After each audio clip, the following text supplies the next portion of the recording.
देवी देवताओं के बारे में अब ज्यादा जानने का प्रयास मत करो। बस केवल इतना जानो कि हनुमान जी राम भक्त थे और हैं, लेकिन अगर राम का नाम लेने से ही बात बन जाती तो गदा लेके चलने की क्या जरूरत थी। इसलिए कोई इस गाल पे मारे तो दूसरा गाल दे दो, ये सब कहने की बात है। गांधी जी के अपने विचार रहे होंगे, राष्ट्रपिता वो हैं, उस नाते उनका सम्मान है, लेकिन जरूरी नहीं है कि मैं उनके विचारों से ही सहमत हो जाऊं। यही है थोड़ा सा, आप सही हो सकते हैं ये आपका विश्वास है, लेकिन सिर्फ आप ही सही हैं ये घमंड है। इसी देश में भगत सिंह पैदा हुए, इसी देश में महाराणा प्रताप पैदा हुए, इसी देश में पैदा हुई बुंदेले हर बोलों के मुंह हमने सुनी कहानी थी, खूब लड़ी मर्दानी वो तो।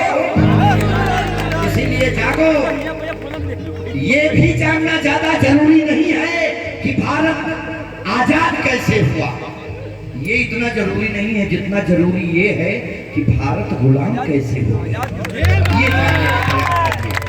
नई पीढ़ी के सब बच्चे हैं हमारे, हालांकि लौंडों का कोई भरोसा नहीं। भाई साहब कोरोना में लौंडे ये कोई ना, सब लड़के बैठे। लौंडों ने एक ही काम किया, बाबू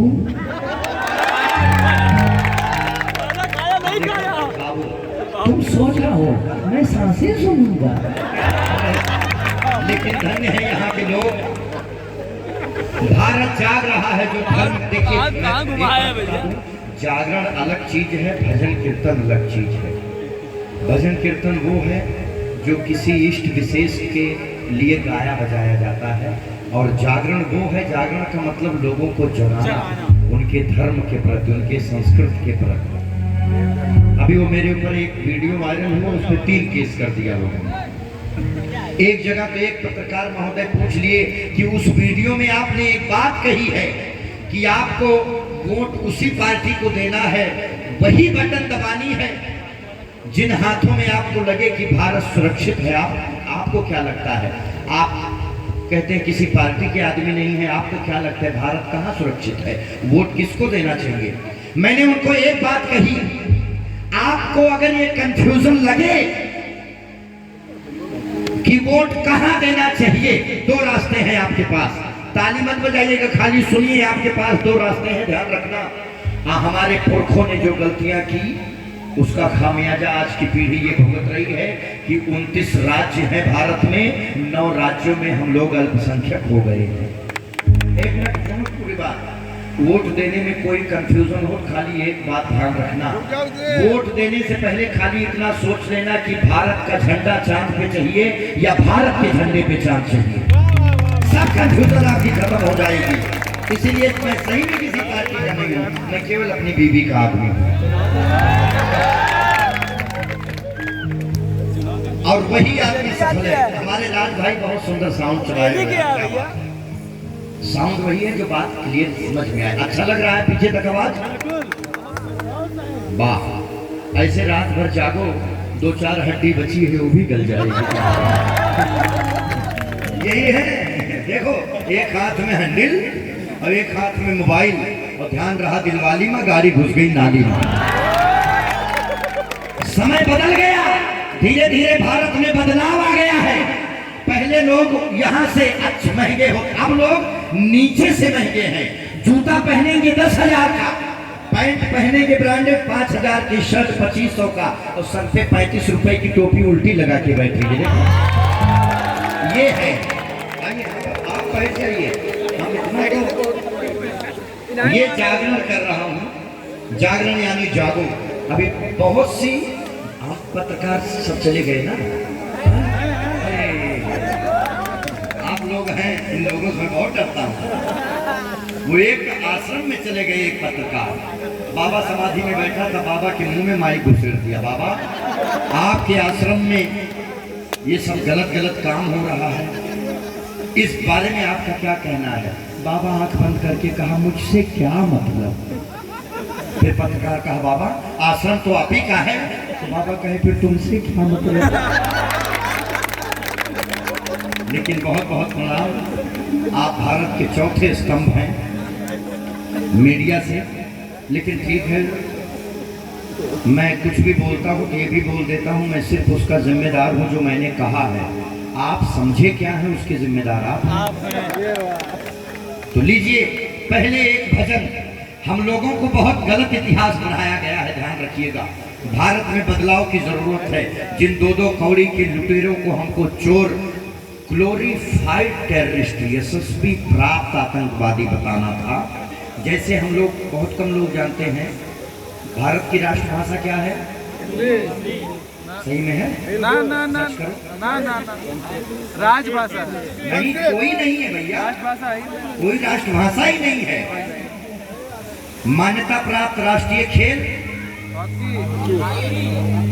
क्रिकेट क्रिकेट पबजी। कौन सा राष्ट्रीय खेल क्या है? कोई राष्ट्रीय खेल नहीं। सर्च कर लो, कुछ मान्यताएं नहीं प्राप्त है, गूगल कर लीजिए। 2014 के बाद भारत में एक छोटा सा बदलाव हुआ है कि भारत का राष्ट्रीय ग्रंथ श्रीमद् भागवत गीता को पारित किया है मोदी जी ने। उसके पहले खाली वो कसम खाने के लिए थी, झूठी कसम। मैं गीता पे हाथ रख के कसम खाऊंगा, जो भी मैंने किया वो सब गलत था। ये केवल कहने की बात थी। हमारे भारत में 2014 के पहले कोई विदेशी मेहमान आता था तो उसको बताया जाता था बाकायदा, सर ताजमहल स्मृति चिन्ह। हमारे भारत की पहचान ताजमहल से है, घंटा ताजमहल से पहचान। 2014 के बाद श्रीमद् भागवत दिया जाने लगा, वो हमारा पवित्र ग्रंथ है। अभी मैं ऐसी बहुत जानकारी बताऊंगा। 48 जानवरों की आवाज मैं निकाल लेता हूँ मुंह से। चींटी, चींटी की आवाज कौन कौन सुनेगा? ऐसे ही बाबा लोग का बिजनेस चल रहा है। बाद में जयकारा लगाएंगे गरीबों वाले बाबा की। फ्री की शूटिंग करेंगे लोग सब मिलकर। हमारे एक बार हमारे धीरज भाई के लिए बहुत अच्छे, इन्होंने पूरी टीम सहयोग कर लाई है। जय बुलाया है रसीद जी को। बाकी कानपुर के जाने माने हमारे शुक्ला जी म्यूजिकल ग्रुप, पंकज भैया, ऐसे मुस्कुराते रहें और ऐसे रात रात भर ज्यादा जागिएगा नहीं। धीरज भाई तो अपनी वाली को लेके चलते हैं, आपका क्या होगा। समय बदल गया, आप इस भ्रम में बिल्कुल मत रहिएगा। समय बदला। पहले के लोग महुआ खाते थे दूध मिला के, अब लोग महुआ पी लेते हैं पानी मिला के। यही इतना अंतर आया है। पहले दरवाजे पे बाबा बिठाए जाते थे लाठी लेके, बाबू दरवाजा बैठा, कौनो कुकुर घर में ना जाए, घर पे कुकुर बिठा दिया, बाबा घर में ना जाए। महिलाएं, माताओं बहनों को बहुत पहले हमारे यहाँ बेटियां डोली में विदा होती थी। कौन कौन देखा है डोली वाली विदाई? जब सवेरे विदाई होती थी रात से ही सुसपना शुरू हो जाता था और विदाई के समय पूरा मोहल्ला गांव मिलके बहनी चुप हो जाता, पहले एकदम नर्री चीरे हैं। वो कारण होता था, बाप रे बाप, बेटियां पूरे रास्ते डोली में रोती हुई जाती थी, क्योंकि पहले मोबाइल में टिकटॉक बनाती जाती थी। और आदमी का तो ठीक है, ये लोग लड़के अगर सेल्फी लेंगे तो एकदम नॉर्मल, ऐसे लड़कियां लेंगे पहले ये है मोबाइल, एक ये पोजीशन, ये मोबाइल। पहले बेटियां बहुत रोती हुई जाती थी डोली में, इसलिए रोती थी कि अपने पति को नहीं देखी रहती थी, डरती थी पता नहीं कैसे सास ससुर मिल जाए। अब सास ससुर डरते, पता नहीं कैसी बहू मिल जाए। यही है जनरेशन का। आइए एक पहले भजन महादेव, 4 माइनर करिए दादा, जी माइनर कर दीजिए जी।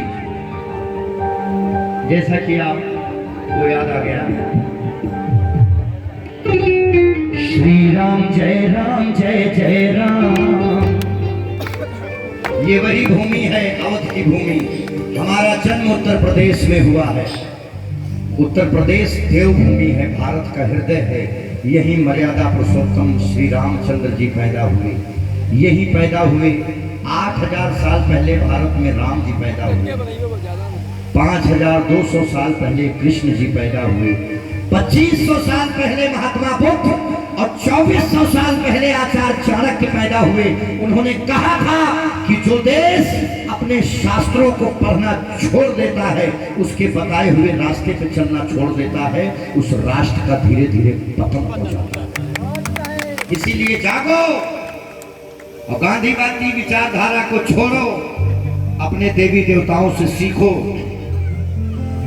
भगवान राम भी अपना धनुष अपने साथ है, क्या मतलब ना कट्टा लेके चला, लेकिन कुछ न कुछ रखे रहिए, कुछ न कुछ रखे रहिए और जागते रहिए। थोड़ा आपको याद दिला दूं, जानने का प्रयास ये करो कि भारत का वो कौन गृह मंत्री था और भारत में वो किसकी सरकार थी जब 5 लाख कश्मीरी हिंदुओं को उनके घर से भगा दिया गया। वहाँ की मस्जिदों में लाउड स्पीकर लगा के बोला जा रहा था कि इनकी बहन बेटियों को यहाँ बंदी बनाओ और इनको भगाओ। किसी भी सरकार के कान पे जू नहीं रहेगी। याद रखना, हम लोग बड़ी जल्दी भूल जाते हैं ये सब बातें, और फिर जातिवाद में ये पंडित है, ये ठाकुर है, ये हरिजन है, ये बनिया है, ये पता है। यही एक नीति से हम लोग गुलाम हुए हैं। ध्यान का देखा हो, ये ऐसे चलता रहेगा। आइए, जन्म भूमि मम पुरी सुहावन, उत्तर दिश सरजू बहि पावन,